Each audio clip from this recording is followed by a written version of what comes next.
Hi everyone, this is Uday. Welcome to today's session Weekly Current Affairs.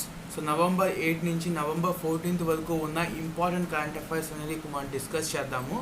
So without further delay let's start this session.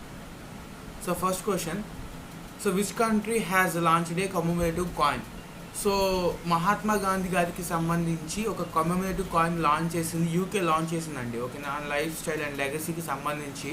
దీని మీద ఒక side మీకు lotus symbol ఉంటుంది, రెండో side వచ్చేసి మీకు మహాత్మా గాంధీ గారి బొమ్మ ఉంటుంది. ఇది ఏంటి, ఈ వాల్యూ ఎంత అంటే €5 అండి. దీని వాల్యూ వచ్చేసి €5. లాంచ్ చేసింది ఛాన్సలర్ అనమాట, Rishi Sunak. Okay, Rishi Sunak ఇది లాంచ్ చేశారు. అయితే దీని మీద ఒక కోట్ ఉంటుందండి. ఓకేనా, my life is my message, ఇది గాంధీ గారికి సంబంధించిన కోట్. అయితే ఇలాంటి కమమరేటివ్ కాయిన్ని మనం కూడా లాంచ్ చేసాము. ఎప్పుడు? 2019లో లాంచ్ చేసాము. 150th birth anniversary of Mahatma Gandhi గారి సందర్భంగా ₹150 కమమరేటివ్ కాయిన్ని లాంచ్ చేసాము. ఓకే, అలాగే ₹125 కమమరేటివ్ కాయిన్ని రీసెంట్గా లాంచ్ చేసాము. అదేంటిదండి? ఓకేనా, అదేంటిది? ISKCON birth. ఓకేనా, ISKCON founder 125th birth anniversary సందర్భంగా ఈ కాయిన్ని లాంచ్ చేసాం. కమమరేటివ్ కాయిన్ ఎప్పుడు ఫస్ట్ లాంచ్ చేసాము మనం ఇండియాలో? 1964లో లాంచ్ చేసాము. ఓకేనా, దాని మీద ఎవరి పిక్చర్ ఉంటుంది? నెహ్రూ గారి పిక్చర్ ఉంటుంది. ఓకే, దాని వాల్యూ ఎంత అండి? ₹1. దాని వాల్యూ వచ్చేసి ₹1. ఓకే, అయితే ఇంకొక పాయింట్, యూకే ఈ కాయిన్తో పాటు ఇంకొక గోల్డ్ బార్, ఓకేనా, గోల్డ్ బార్ను కూడా లాంచ్ చేసింది. ఆ గోల్డ్ బార్ మీద ఏ గాడెస్ సింబల్ ఉంటుంది అంటే Mahalakshmi. Okay, Mahalakshmi. Okay, next, who has become the youngest bowler to take 400 T20 wickets? So 400 T20 wickets తీసిన జాబితాలో రిషిద్ ఖాన్, ఓకే, ఆఫ్ఘనిస్తాన్కి సంబంధించిన రిషిద్ ఖాన్ పేరు దక్కించుకున్నాడండి. 23 years ఏజ్ అనమాట. అయితే ఈ 400 కన్నా ఎక్కువ T20 వికెట్స్ తీసిన వ్యక్తులు 3 ఉన్నారు ఆల్రెడీ. ఓకే, ఫస్ట్ ఎవరు అంటే బ్రావో, వెస్టిండీస్కి సంబంధించిన player Bravo first. And second వచ్చేసి ఇమ్రాన్ తహీర్. ఓకే, అలాగే థర్డ్ వచ్చేసి సునీల్ నరీన్. వీళ్ళకి ఆల్రెడీ ఈ టార్గెట్ ఉండండి. బ్రావో అయితే ఆల్మోస్ట్ 500 అబోవ్ కూడా చేశారు. సో వెస్టిండీస్కి సంబంధించిన ప్లేయర్. ఎందుకు చెప్తున్నానంటే రీసెంట్గా న్యూస్లో విన్నాం మనం.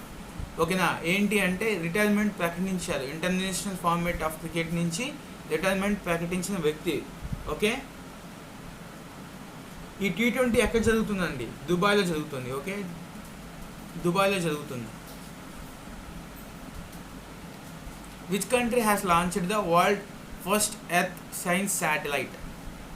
ఇది ఎవరు లాంచ్ చేస్తారంటే దీని పేరు వచ్చేసి గౌంగ్ము. ఓకే, SDG SAT-1 అని కూడా అంటారు. SDG అంటే సస్టైనబుల్ డెవలప్మెంట్ గోల్స్, శాట్ అంటే శాటిలైట్. ఇది లాంచ్ చేసింది చైనా లాంచ్ చేసిందండి. ఎందుకంటే 2015లో యునైటెడ్ నేషన్స్ జనరల్ అసెంబ్లీ కొన్ని గోల్స్ పెట్టుకుందన్నమాట. సస్టైనబుల్ డెవలప్మెంట్ గోల్స్ అంటే స్థిరంగా ఎదగాలి అన్ని కంట్రీస్, అండ్ నేచర్కి ఎటువంటి హాని కూడా కలిగించకూడదు అనే ఉద్దేశంతో కొన్ని గోల్స్ని పెట్టుకుంది. దాంట్లో భాగంగా దీన్ని లాంచ్ చేసిందనమాట వరల్డ్లోనే. అసలుకి ఈ ఎర్త్ సైన్స్ శాటిలైట్ అంటే ఏంటి అంటే, జనరల్గా ఇప్పుడు భూమి మీద మైన్స్ ఎక్కడ చేస్తున్నారు, వేస్ట్ అనేది ఎక్కడ డిస్పోజ్ చేస్తున్నారు, టెంపరేచర్స్ ఇయర్కి ఎక్కడెక్కడ చేంజ్ అవుతుంది. సో ఇటువంటి అన్నిటినీ కూడా ఇది పర్యవేక్షిస్తుంది అనమాట. ఓకే, దీని గురించి మనం చెప్పుకున్నప్పుడు ఇంకో పాయింట్ కూడా చెప్పుకోవాలి. దీన్ని ఏ క్యారియర్ ద్వారా లాంచ్ చేశారు? లాంగ్ మార్చ్ 6 పాయింట్ అండి. లాంగ్ మార్చ్ 6 అనే క్యారియర్ ద్వారా దీన్ని లాంచ్ చేశారు. రీసెంట్గా మనం చైనా గురించి ఇంకొక న్యూస్ విన్నాం. ఏంటది? లాంగ్ మార్చ్ 2D అనే రాకెట్ని ఉపయోగించి ఒక శాటిలైట్ని పంపించింది చైనా. ఏంటది ఆ శాటిలైట్? సోలార్ ఎక్స్ప్లోరేషన్ శాటిలైట్ని పంపించింది. ఈ రెండు కూడా ఏ స్పేస్ స్టేషన్ నుంచి పంపించాయి అంటే తయూన్ శాటిలైట్ లాంచ్ సెంటర్. నేను ఇక్కడ రాస్తున్నానండి. ఓకే, చూసుకోవచ్చు. Taiyuan satellite launch centre. So ఇక్కడ నుంచి లాంచ్ చేసింది అన్నమాట. Next, 13-year-old Tajamul Islam won gold medal. Okay, gold medal గెలిచారు. ఎక్కడంటే వరల్డ్ కిక్ బాక్సింగ్ ఛాంపియన్షిప్లో గెలిచారు. ఈమెడ ఏ ప్రాంతానికి చెందిన వాళ్ళు అంటే జమ్మూ అండ్ కాశ్మీర్ అండి. జమ్మూ అండ్ కాశ్మీర్ ప్రాంతానికి సంబంధించిన వ్యక్తి. ఓకే, అండర్-14 కేటగిరీలో ఈమెడ పాల్గొంది. దాంట్లో గోల్డ్ అనేది సంపాదించారు. ఈ ఈవెంట్ అనేది ఎక్కడ జరుగుతుంది అంటే ఈజిప్ట్లో జరుగుతుంది. ఈజిప్ట్ యొక్క క్యాపిటల్ ఏంటి? కైరో. సో అక్కడ జరుగుతుంది, కైరోలో జరుగుతుందండి. ఈవిడ ఎవరిని ఓడించారు అంటే అర్జెంటీనా ప్లేయర్ లలీనా మీద గెలుపొందారు. నెక్స్ట్, మిత్రబా గుహ has become India's grand master. Okay, 72nd grand master. ఈ చెస్కి సంబంధించి కొన్ని ఇంపార్టెంట్ పాయింట్స్ చెప్తాను. జనరల్గా గ్రాండ్ మాస్టర్ అవ్వాలి అంటే ఒక రేటింగ్ ఉంటుందండి. ఇంటర్నేషనల్ చెస్ ఫెడరేషన్ మనం ఏమని పిలుస్తామంటే FIDE అంట. సో వీళ్ళు FIDE రేటింగ్ అని తీసుకొస్తారు. దాంట్లో భాగంగా ఇంకొక పేరు ఉంటుంది, ఎలో రేటింగ్ అని. ఈ ఎలో రేటింగ్ యొక్క వాల్యూ వచ్చేసి 2500. ఏ చెస్ ప్లేయర్కి అయితే అబౌవ్ 2500 వస్తుందో వాళ్ళు గ్రాండ్ మాస్టర్ అవుతారు. గ్రాండ్ మాస్టర్ అంటే ఇంకా అత్యున్నతమైన పొజిషన్. ఎవరికైతే 2400 దాటుతుందో వాళ్ళని మనం ఏమంటామంటే ఇంటర్నేషనల్ మాస్టర్ అంటాం. ఓకే, అంటే గ్రాండ్ మాస్టర్ కన్నా తక్కువ ఇంటర్నేషనల్ మాస్టర్ అంటాం. ఓకే, ఈ పోటీలు ఈ international chess federation head quarters ఎక్కడ ఉంటుంది అంటే లాసెన్ స్విట్జర్లాండ్లో ఉంటుంది. ఎప్పుడు చెప్పాను మీకు ఈ లాసెన్ గురించి? ఇంటర్నేషనల్ పారాలింపిక్ కమిటీ లాసెన్ స్విట్జర్లాండ్లోనే హెడ్ క్వార్టర్స్. అలాగే ఇంటర్నేషనల్ బాక్సింగ్ ఫెడరేషన్ ఉంటుంది కదా, దాని యొక్క హెడ్ క్వార్టర్స్ కూడా లాసెన్ స్విట్జర్లాండ్లోనే ఉంది. 72nd grand master. రీసెంట్గా కొన్ని గ్రాండ్ మాస్టర్స్ వచ్చింది ఇండియాకి. అది ఏంటంటే 69th హర్షిత్ రాజా, మహారాష్ట్రకి సంబంధించిన ప్లేయర్. అలాగే రాజా రిత్విక్ అనమాట అండి, వెస్ట్ బెంగాల్కి సంబంధించిన player. And Sankalp Gupta, okay, మహారాష్ట్రకి చెందిన ప్లేయర్స్. ఇవన్నీ ఇంపార్టెంట్. రీసెంట్గా మనం ధ్యాన్చంద్ ఖేల్ రత్న అవార్డ్స్ గురించి చదువుకున్నాం. దాన్ని అంతకుముందు ఏమని పిలిచేవారు? రాజీవ్ గాంధీ ఖేల్ రత్న అవార్డు. అది అందుకున్న ఫస్ట్ వ్యక్తి ఎవరండి? విశ్వనాథ్ ఆనంద్. ఎందుకు చెప్పానంటే ఈయన కూడా grand master. Vishwanath Anand 5 times grand master, ఒక 5 times వరల్డ్ ఛాంపియన్. 1988లో ఈయన గ్రాండ్ మాస్టర్గా ఇంక బిరుదు వచ్చింది. అలాగే ఫస్ట్ రాజీవ్ గాంధీ ఖేల్ రత్న అందుకున్న వ్యక్తి. అలాగే స్పోర్ట్స్ పర్సన్స్లో ఫస్ట్ టైం పద్మ విభూషణ్ అందుకున్న వ్యక్తి కూడా విశ్వనాథ్ ఆనంద్. సో ఇది important point. The reserve bank of India has launched its first global hackathon.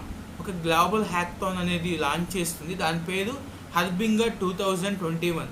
Okay, ఇది దేనికి అంటే ఎవరికైతే కొన్ని ఆలోచనలు ఉంటాయి, ఎవరికైతే ఒక ప్రోడక్ట్ అనేది ఉంటుంది. దేని మీద ఉంటుంది ఆ ప్రోడక్ట్ అంటే, ఓకే, అన్ని వర్గాలు కూడా డిజిటల్ ట్రాన్సాక్షన్స్ అనేది యూజ్ చేయాలి. ఓకేనా, డిజిటల్ లావాదేవీలు అనేది ఎంకరేజ్ చేయాలి. అలా చేయాలి అంటే వాళ్ళు ఏం చేయాలి? సో ఇటువంటి వాటికి ఐడియాస్ అనేవి వాళ్ళు ఇవ్వాలి. లేదంటే వాళ్ళ దగ్గర ప్రొడక్ట్ కనుక ఉండుంటే వాళ్ళు లాంచ్ చేయాలి. సో దీనికి సంబంధించి ఒక ప్లాట్ఫామ్లో ఉంటుంది. ఆ ప్లాట్ఫామ్లో వీళ్ళనేది మెన్షన్ చేస్తారు. దాంట్లో గెలుపొందిన వాళ్ళకి ఫస్ట్ ప్రైజ్ 40 lakhs అండి. సెకండ్ ప్రైజ్ వచ్చేసి 20 lakhs. Okay, 20 lakhs second prize. Who is the author of the book Modern India for Civil Services and Other Competitive Examinations? So modern ఇండియాకి సంబంధించి ఒక బుక్ అనేది రిలీజ్ చేశారు. ఇప్పుడు మనకి ఎలా అయితే medieval India, ancient India, modern India అనేది 3 parts ఉంటాయి కదా, అలాగే మోడర్న్ ఇండియా మీద ఒక బుక్ అనేది లాంచ్ చేశారు. లాంచ్ చేసింది ఎవరు అంటే పూనం దలాల్ దహియా అండి. ఓకేనా, ఈవిడ హర్యానాకు చెందిన IPS ఆఫీసర్. ఓకేనా, స్టేట్ బ్యాంక్ ఆఫ్ ఇండియాలో POగా వర్క్ చేశారు. అలాగే ట్యాక్స్ ఇన్స్పెక్టర్గా కూడా వర్క్ చేశారు. కానీ తన యొక్క డ్రీమ్ సివిల్ సర్వెంట్ అవ్వడం, దాంట్లో భాగంగా తను అది అచీవ్ చేశారు. సో అందుకని ఈ బుక్ అనేది కూడా తను ప్రచురించారు. ఇది ఎవరు రిలీజ్ చేశారు అంటే Haryana CM. Okay, Haryana CM Manohar Lal Khattar release చేశారండి ఈ బుక్ని. Next, Junio has tied up which of the following debit card issuer. Junio అనేది జనరల్గా కిడ్స్కి సంబంధించి ఒక స్మార్ట్ కార్డ్ ఇంప్లిమెంట్ చేయాలనుకున్న ఒక ప్లాట్ఫామ్ అనమాట. సో ఇది రూపేతో కలిసి ఒక డెబిట్ కార్డ్ని లాంచ్ చేయడానికి, టీనేజర్స్ కోసం లాంచ్ చేయడానికి చూస్తుంది. రూపే గురించి మనం రీసెంట్గా ఏం విన్నాం? Kotak Mahindra bank. Okay, Kotak Mahindra bank NPCIతో కలిసి వీర్ అనే ఒక క్రెడిట్ కార్డ్ని లాంచ్ చేయబోతుంది. కోటక్ మహీంద్రా బ్యాంక్ క్రెడిట్ కార్డ్ని లాంచ్ చేసింది, కానీ రూపే ప్లాట్ఫామ్ ద్వారా ఎప్పుడు కూడా లాంచ్ చేయలేదు. సో అది లాంచ్ చేస్తుందని విన్నాం. Okay, RuPay credit card. So ఇది ఏంటంటే మనం కొత్త విషయాలు నేర్చుకునేటప్పుడు పాత విషయాలను కూడా ఒకసారి మళ్ళీ అనుకోవాలి, అప్పుడు మనకి ఈజీగా ఉంటుంది, రివిజన్ లాగా ఉంటుంది. Dash became the first Chinese women astronaut to walk in space. ఎవరండి? Wang Yaping. She is the first women, became the first women. Okay, ఈ మిషన్ ఏంటి? ఈ మిషన్ పేరు ఏంటి అంటే షెంజావ్ 13 మిషన్ అండి ఇది. Okay, Shenzhou 13 mission. అయితే ఫస్ట్ మెన్ ఎవరు అంటే అలెక్సీ లెనోవ్. ఈయన ఏ దేశానికి చెందిన వ్యక్తి? రష్యాకి చెందిన వ్యక్తి. ఓకే, ఈయన మిషన్ పేరు ఏంటండి? Mission insignia. Okay, mission insignia అనే మిషన్లో ఈయన పాల్గొనడం ద్వారా ఈయన first person to walk in space అన్నమాట. Who among the following has been appointed as the next chief of the naval staff. So naval స్టాఫ్కి నెక్స్ట్ చీఫ్ ఎవరు కాబోతున్నారంటే R Harikumar. Okay, R Harikumar అండి. ఇక్కడ ఉంది కదా మనకి ఆర్ హరికుమార్. రీసెంట్గా మనం ఎయిర్ మార్షల్ గురించి చెప్పుకున్నాం. ఎయిర్ మార్షల్ అంటే ఎవరైతే ఎయిర్ ఫోర్స్కి హెడ్ అవుతారో వాళ్ళని మార్షల్ అంటాం అన్నమాట. ఎయిర్ మార్షల్ ఎవరండి? ఓకే, వివేక్ రామ్ చౌదరి. విఆర్ చౌదరి అని చెప్పాను మీకు, Vivek Ram Chaudhari. Next, USA become dash member country in international solar alliance. 101st country అవుతుంది. అసలు ఈ ఇంటర్నేషనల్ సోలార్ అలయన్స్ అనేది స్థాపించింది మనమే. అంటే ఇండియా మోడీ గారు ఉన్నారు కదా, ఆయన ఒక ఆలోచన ద్వారా ఈ ఇంటర్నేషనల్ సోలార్ అలయన్స్ అనేది ఆవిర్భవించింది. దీంట్లో భాగంగా రీసెంట్గా COP26 మీటింగ్ జరిగింది కదా, దాంట్లో భాగంగా యుఎస్ఏ ఈ స్టెప్ తీసుకుందండి, ఈ సోలార్ అలయన్స్లో జాయిన్ అయింది. అసలు ఇది దేనికి అంటే సౌర విద్యుత్. ఓకే, సోలార్ పవర్ని ఉపయోగించుకొని ఎక్కువ మనం యూజ్ చేసుకోవాలి, కన్జ్యూమ్ చేసుకోవాలి. న్యాచురల్ రిసోర్సెస్, పెట్రోల్, డీజిల్ వీటిని తగ్గించాలి, కోల్ని తగ్గించాలి, ఫాసిల్ ఫ్యూయల్స్ అంటారు వీటిని. ఓకే, వీటిని తగ్గించాలి అని చెప్పి ఇది అనమాట ఈ అలయన్స్ స్టార్ట్ అయ్యింది. Next, where is India's first physical national yogasana championship. So yogasana championship ఎందుకు స్థాపించాలంటే యోగా అనేది కనుమరుగు అవ్వకూడదు. ఇలా అవ్వకూడదు అంటే దాన్ని ఒక గేమ్ కింద ట్రీట్ చేయాలనే భావంతో ముందుకు వచ్చింది ఇండియా. దాంతో భాగంగా భువనేశ్వర్, క్యాపిటల్ ఆఫ్ ఒడిషాలో ఈ గేమ్స్ అనేవి జరుగుతున్నాయండి. ఓకే, అయితే వీటిలో పాటుగా మనం కొన్ని పాయింట్స్ చెప్పుకుందాము. ఇంటర్నేషనల్ యోగా డే ఎప్పుడు? 21 జూన్ 2015లో 2015లో RBI ఒక 10 రూపీస్ కమోమరేటివ్ కాయిన్ని తీసుకొచ్చిందండి. దేనికి అంటే ఇంటర్నేషనల్ డే ఆఫ్ యోగా సందర్భంగా. అలాగే 2017లో UNPA, United nations postal administration, UNPA. Okay, UNPA ఒక 10 రూపీస్ స్టాంప్ పేపర్ని తీసుకొచ్చింది. దాని మీద ఎటువంటి పిక్చర్స్ ఉంటాయంటే యోగా ఆసనాస్ ఉంటాయండి. ఓకే, యోగా ఆసనాస్ ఉంటాయి. Okay, so next, space X ఒక మిషన్ని చేపట్టింది, దాని పేరు క్రూ 3 మిషన్. దీంట్లో భాగంగా 4 ఆస్ట్రోనాట్స్ని ఇంటర్నేషనల్ స్పేస్ స్టేషన్కి తీసుకెళ్తుందండి. దాంట్లో భాగంగా దాంట్లో ఒకరైన స్పేస్ ఆస్ట్రోనాట్ ఇండియాకి సంబంధించిన వాళ్ళు. ఆయన ఎవరు అంటే Raja Chari. Okay, Raja Chari. Space X యొక్క CEO ఎవరు? Elon Musk. రీసెంట్గా మనం చాలా తరచుగా వార్తల్లో చూస్తూ ఉన్నాం. ఓకే, డాగీ కాయిన్ అనే క్రిప్టో కరెన్సీని తీసుకొచ్చింది ఎవరండి? Elon Musk. టెస్లా తెలుసు కదా, Tesla company owner. Okay, Tesla electronic cars company. And brand ambassadors my 11 circle. Okay, my 11 circle అంటే ఇది ఒక క్రికెట్కి సంబంధించిన బెట్టింగ్స్ కానీ లేకపోతే ప్రిడిక్షన్స్ ఎవరు గెలుస్తారు అని చెప్పే ఒక యాప్ అనమాట. దీనికి సంబంధించి మొహమ్మద్ సిరాజ్ క్రికెట్ ప్లేయర్ అండి, ఇండియన్ క్రికెట్ ప్లేయర్, ఈయన్ని బ్రాండ్ అంబాసిడర్గా తీసుకున్నారు. అలాగే యామ్వే సంస్థ అమితాబ్ బచ్చన్ని బ్రాండ్ అంబాసిడర్గా తీసుకుంది. అమితాబ్ బచ్చన్ రీసెంట్గా మనం ఏ సంస్థ గురించి చూసాము? Coin DCX. Okay, crypto coin DCX అనే ఒక కంపెనీకి బ్రాండ్ అంబాసిడర్ కింద కూడా ఈయన వ్యవహరిస్తున్నారు.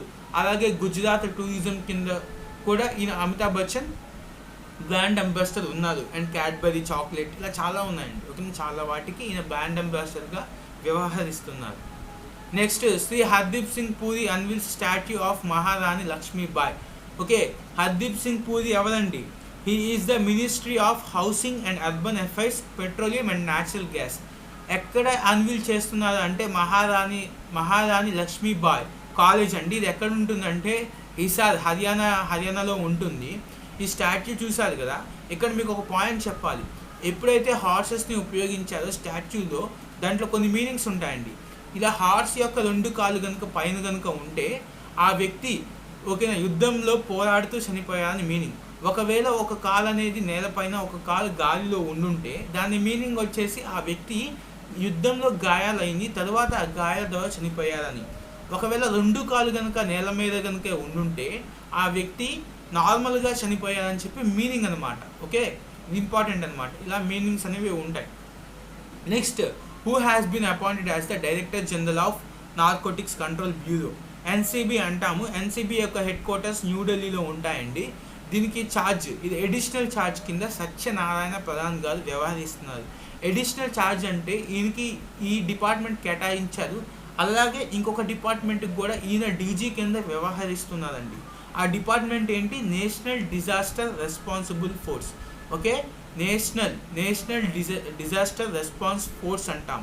ఓకే, అది important point. Next, 4th Scorpene submarine. ఈ ప్రాజెక్ట్ 75 గురించి చెప్పాలి. ఈ ప్రాజెక్ట్ 75 ఏంటి అంటే ఒక 6 ఓకేనా 6 స్కార్పిన్ డిజైన్ సబ్మెరియన్స్ని లాంచ్ చేయాలి. ఆల్రెడీ 3 ఇండియాలో ఉన్నాయన్నమాట. అంటే ఆల్రెడీ వీటి ఆపరేషన్స్ అనేవి జరుగుతున్నాయి. దాంట్లో భాగంగా 4వ స్కార్పియన్ సబ్మెరీన్ని లాంచ్ చేశారు ఇండియన్ నేవీ. దాని పేరు అంటే వెల్లా అండి. ఓకేనా, వెల్లా. ఇప్పటి వరకు లాంచ్ చేసిన వాటి పేరు ఏంటంటే ఐఎన్ఎస్ కరంచ్, రెండోది INS Kalvari, okay INS Kalvari, మూడోది INS Khanderi, okay INS Khanderi అండి. ఈ మూడింటిని ఆల్రెడీ లాంచ్ చేస్తారు. ఇప్పుడు లాంచ్ చేస్తుంది 4th. ఓకేనా, ఇది ఎవరు లాంచ్ చేస్తారు అంటే మ్యాజిగాన్ డాక్ షిప్ బిల్డర్స్, మహారాష్ట్రకి సంబంధించింది. అలాగే ఫ్రాన్స్కి సంబంధించిన నేవల్ గ్రూప్, ఇద్దరు కూడా కలిసి ఈ సబ్మెరీన్స్ని డిజైన్ చేస్తారండి.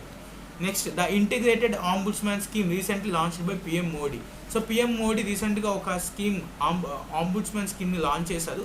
ఆంబుడ్స్మెన్ ఎవరు అంటే ఫర్ ఎగ్జాంపుల్ మీకు బ్యాంక్లో ఎటువంటి కంప్లైంట్ ఇచ్చారు, ఆ కంప్లైంట్ కానీ 30 డేస్లో కనుక రిజాల్వ్ అవ్వకపోతే మీరు హయ్యర్ అథారిటీస్కి కంప్లైంట్ చేయవచ్చు. అదే ఆంబుడ్స్మెన్ అండి. అయితే బ్యాంకింగ్ ఆంబుడ్స్మెన్ స్కీమ్ 2006, అలాగే ఎన్బిఎఫ్సిస్ ఆంబుడ్స్మెన్ స్కీమ్ 2018, అలాగే డిజిటల్ ట్రాన్స్ఫర్మేషన్ ఆంబుడ్స్మెన్ స్కీమ్ 2019. ఈ మూడింటిని మెర్జ్ చేసి ఇంటిగ్రేటెడ్ అంటే సింగిల్ ప్లాట్ఫామ్ కింద తీసుకొస్తున్నారు అనమాట. ఓకే, ఈ 3 స్కీమ్స్ అనమాట. Next, which sports to make its debut in Birmingham 2022 Commonwealth games. ఈ బర్మింగమ్ అనేది ఎక్కడ ఉంటుంది అంటే ఇంగ్లాండ్లో ఉంటుంది. మనకు కామన్వెల్త్ గేమ్స్ జరగబోతున్నాయి 2022లో. ఈ కామన్వెల్త్కి అండ్ ఒలింపిక్స్కి తేడా ఏంటంటే కామన్వెల్త్ గేమ్స్లో కేవలం 57 నేషన్స్ మాత్రమే పాల్గొంటాయి. ఒలింపిక్స్లో అన్ని దేశాలు పాల్గొంటాయి. ఈ కామన్వెల్త్ గేమ్స్ని మనం ఏమంటామంటే బ్రిటిష్ గేమ్స్ అని కూడా అంటారండి. ఓకే, బ్రిటిష్ ఎంపైర్ గేమ్స్ కూడా అంటారు. ఎందుకంటే బ్రిటిష్ చేత పరిపాలించబడిన దేశాలు అనేవి పాల్గొంటాయి ఈ గేమ్స్లో. అయితే ఒక గేమ్ని కొత్తగా ఇంక్లూడ్ చేస్తున్నారు వీటిల్లో. అది ఏంటంటే క్రికెట్ అండి. ఓకే, క్రికెట్ని ఇంట్రడ్యూస్ చేస్తున్నారు. మీకు రీసెంట్గా పారాలింపిక్స్ గురించి చెప్పాను నేను. ఏంటి, పారాలింపిక్స్లో 2 గేమ్స్ని తీసేస్తున్నారు. ఆ 2 గేమ్స్ ఏంటండి, సెయిలింగ్ అండ్ 7-a-side ఫుట్బాల్ అనే ఈ 2 గేమ్స్ని తీసేసి కొత్త గేమ్స్ని ఇంట్రడ్యూస్ చేశారు అని చెప్పాను. అదేంటి, టైకాండో. ఓకే, టైకాండో అనే గేమ్ని ఇంట్రడ్యూస్ చేశారు. అండ్ బ్యాడ్మింటన్, ఓకే పారా బ్యాడ్మింటన్ని కూడా ఇంట్రడ్యూస్ చేశారు అని చెప్పానండి. ఈ 2 కూడా important. Okay, who has been the richest self made women in India. Richest self made women అంటే ఎటువంటి ఫ్యామిలీ బ్యాక్గ్రౌండ్ ఏం లేదు, తన సొంతగా ఓకేనా ఎదిగారనమాట. So richest self made women ఎవరు అంటే ఫాల్గుని నయర్ అండి. ఫాల్గుని నయర్ ఎవరండి, ఈ-కామర్స్ ప్లాట్ఫామ్ ఒకటి ఉంది ఫ్యాషన్కి సంబంధించి, నైకా. ఓకే, దానికి సంబంధించిన CEO అండి. వాల్యూ ఎంత అండి, ఏమిడ ఆస్తులు $7.48 బిలియన్. ఓకే, ఇండియాలో రిచెస్ట్ పర్సన్ ఎవరు, ముఖేష్ అంబానీ. ఓకే, సో ఇది ఇంతవరకు మనం ఈ వీక్లో ఉన్న ఇంపార్టెంట్ కరెంట్ అఫైర్స్ అనేది డిస్కస్ చేసుకున్నాము. సో ప్రతి పాయింట్ కూడా మీకు డీప్ అనాలిసిస్తో చెప్పాను. ఇదే విధంగా నెక్స్ట్ అండ్ ప్రతి వీక్ కూడా మనం వీడియోస్ అనేది చేస్తూ మీ ముందుకు వస్తూనే ఉంటాము. అంతకుముందు వీడియోస్ కనుక మీరు వాచ్ చేయకపోయి ఉంటే వెళ్ళి వాచ్ చేయండి. Okay, that's all. Thank you.